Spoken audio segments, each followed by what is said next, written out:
Hello YouTube. Welcome to Secret Fact. Case study of Creator of Roman Empire. 1. Origins of Rome. 2. The early Republic. 3. Military expansion. 4.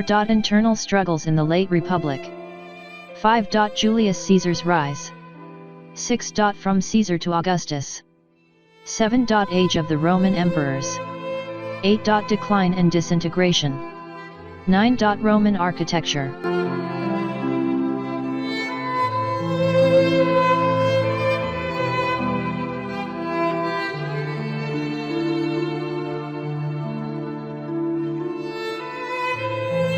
Eighth century BC, ancient Rome grew from a small town on central Italy's Tiber River into an empire that at its peak encompassed most of continental Europe, Britain, much of Western Asia, Northern Africa, and the Mediterranean islands. Among the many legacies of Roman dominance are the widespread use of the Romance languages, Italian, French, Spanish, Portuguese, and Romanian, derived from Latin, the modern Western alphabet and calendar, and the emergence of Christianity as a major world religion. After 450 years as a republic, Rome became an empire in the wake of Julius Caesar's rise and fall in the 1st century BC. The long and triumphant reign of its first emperor, Augustus, began a golden age of peace and prosperity. By contrast, the Roman Empire's decline and fall by the 5th century AD was one of the most dramatic implosions in the history of human civilization. 1. Origins of Rome. As legend, most dramatic implosions in the history of human civilization.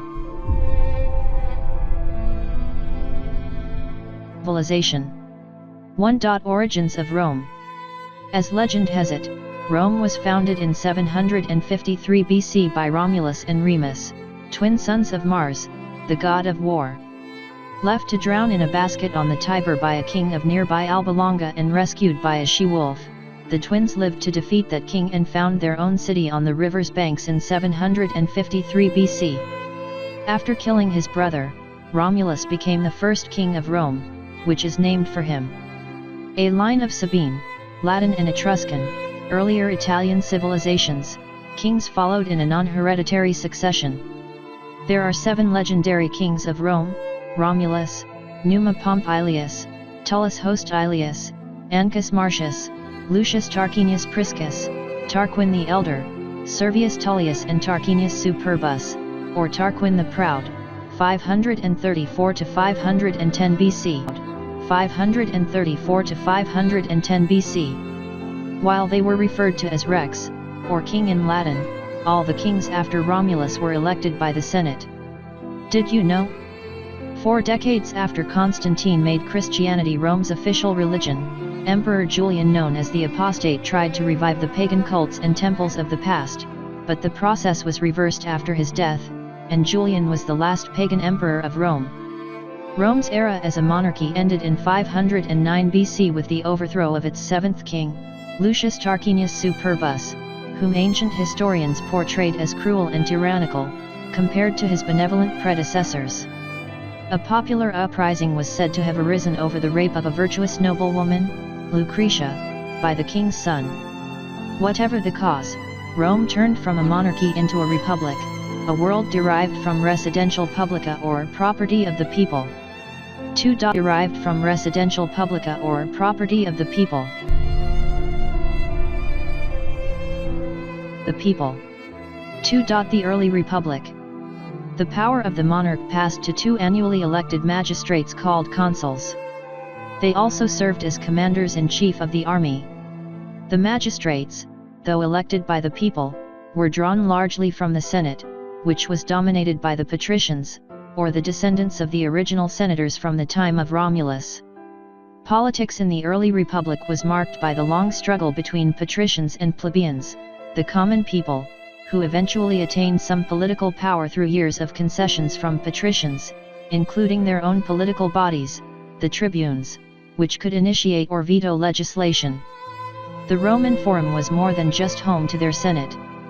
In 450 BC, the first Roman law code was inscribed on 12 bronze tablets known as the 12 Tables and publicly displayed in the Roman Forum.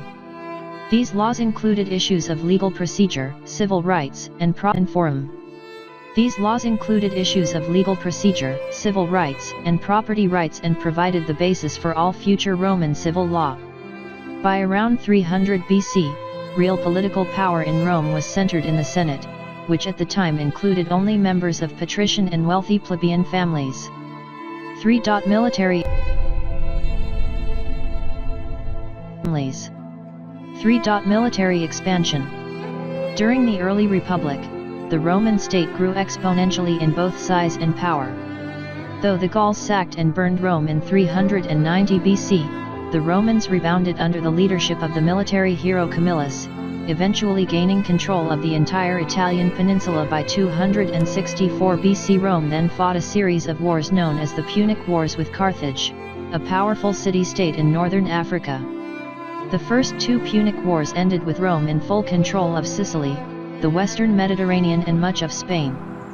In the Third Punic War, 149–146 BC, the Romans captured and destroyed the city of Carthage and sold its surviving inhabitants into slavery, making a section of northern Africa a Roman province. At the same time, Rome also spread its influence east, defeating King Philip V of Macedonia in the Macedonian Wars and turning his kingdom influence east, defeating King Philip V of Macedonia in the Macedonian Wars and turning his kingdom into another Roman province.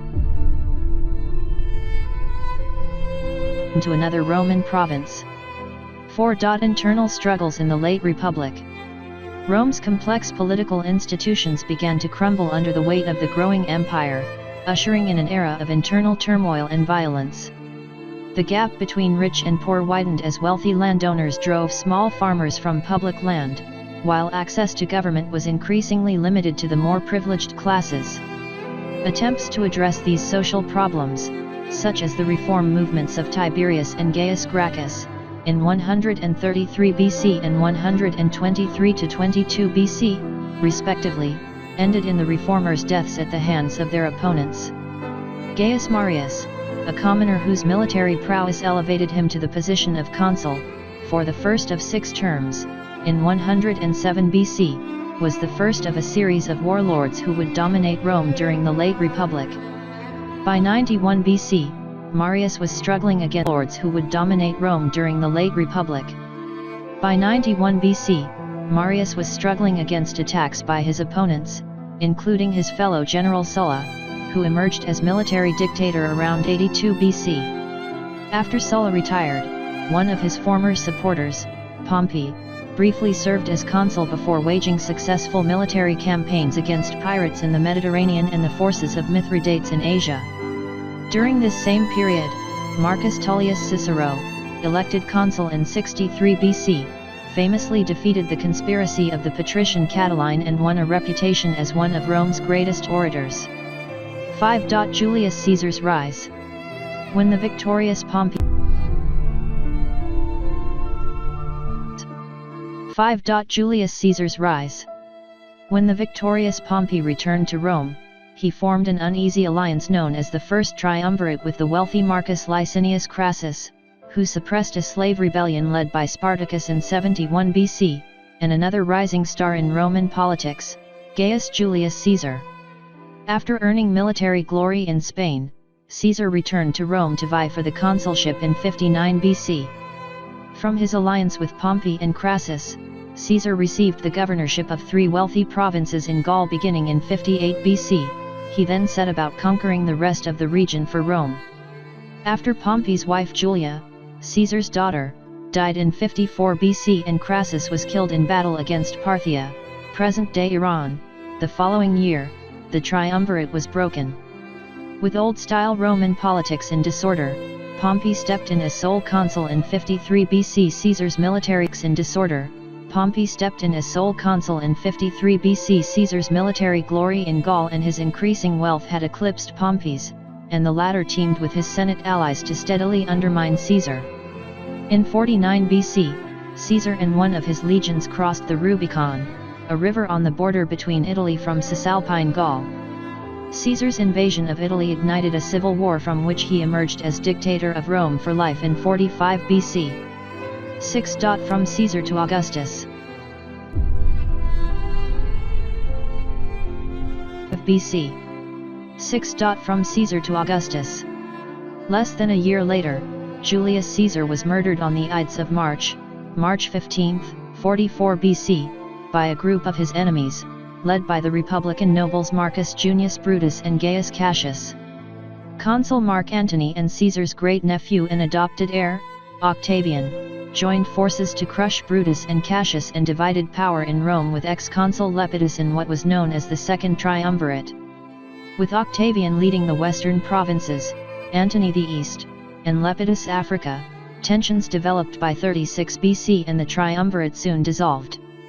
In 31 BC, Octavian triumphed over the forces of Antony and Queen Cleopatra of Egypt, also rumored to be the one-time lover of Julius Caesar, in the Battle of Actium. In the wake of this devastating defeat, Antony and Cleopatra committed suicide. By 29 BC defeat, Antony and Cleopatra committed suicide. By 29 BC, Octavian was the sole leader of Rome and all its provinces. 7. Age of the Roman Emperors.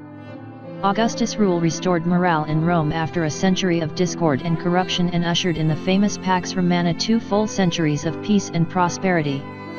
He instituted various social reforms, won numerous military victories and allowed Roman literature, art, architecture, and religion to flourish.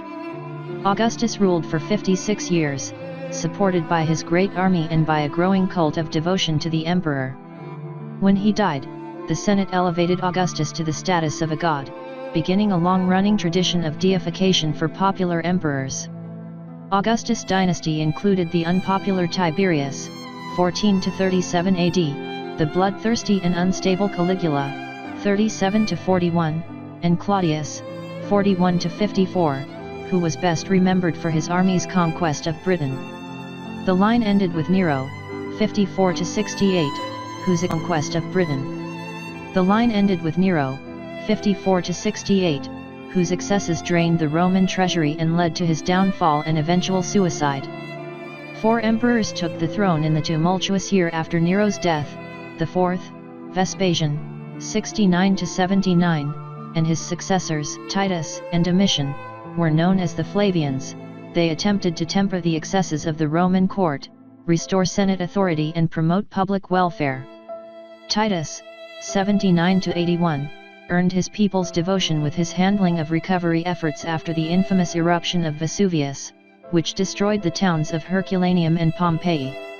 The reign of Nerva, 96 to 98, who was selected by the Senate to succeed Domitian, began another golden age in Roman history, during which 4 emperors Trajan, Hadrian, Antoninus Pius, and Marcus Aurelius took the throne peacefully, succeeding one another by adoption. Pius and Marcus Aurelius took the throne peacefully, succeeding one another by adoption, as opposed to hereditary succession. Trajan, 98 to 117, expanded Rome's borders to the greatest extent in history with victories over the kingdoms of Dacia, now northwestern Romania, and Parthia. His successor Hadrian, 117 to 138, solidified the empire's frontiers, famously building Hadrian's Wall in present-day England, and continued his predecessor's work of establishing internal stability and instituting administrative reforms. 8. Decline and disintegration. The decadence and incompetence. 8. Decline and disintegration. The decadence and incompetence of Commodus, 180 to 192, brought the golden age of the Roman emperors to a disappointing end. His death at the hands of his own ministers sparked another period of civil war, from which Lucius Septimius Severus, 193 to 211, emerged victorious. During the 3rd century, Rome suffered from a cycle of near-constant conflict. A total of 22 emperors took the throne, many of them meeting violent ends at the hands of the same soldiers who had propelled them to power. Meanwhile, threats from outside plagued the empire and depleted its riches, including continuing aggression from Germans and Parthians and raids by the Goths over the Aegean Sea. The reign of Diocletian, 284 to 305, temporarily restored peace and prosperity in Rome, but at a high cost to the unity of the empire. Restored peace and prosperity in Rome, but at a high cost to the unity of the empire. Diocletian divided power into the so-called Tetrarchy, rule of 4, sharing his title of Augustus, Emperor, with Maximian. A pair of generals, Galerius and Constantius, were appointed as the assistants and chosen successors of Diocletian and Maximian. Diocletian and Galerius ruled the Eastern Roman Empire, while Maximian and Constantius took power in the West. The stability of this system suffered greatly after Diocletian and Maximian retired from office. Constantine, the son of Constantius, emerged from the ensuing power struggles as sole emperor of a reunified Rome in 324. He moved the Roman capital to the Greek city of Byzantium, which he renamed Constantinople. At the Council of Nicaea in 325, Constantine made Christianity, once an obscure Nicaea in 325, Constantine made Christianity, once an obscure Jewish sect, Rome's official religion. Rome eventually collapsed under the weight of its own bloated empire, losing its provinces one by one, Britain around 410, Spain and northern Africa by 430. Attila and his brutal Huns invaded Gaul and Italy around 450, further shaking the foundations of the empire. In September 476, a Germanic prince named Odovacar won control of the Roman army in Italy. After deposing the last Western emperor, Romulus Augustus, Odovacar's troops proclaimed him King of Italy, bringing an ignoble end to the long, tumultuous history of ancient Rome. The fall of the Roman Empire was complete. 9. Roman architecture. Roman architecture and engineering.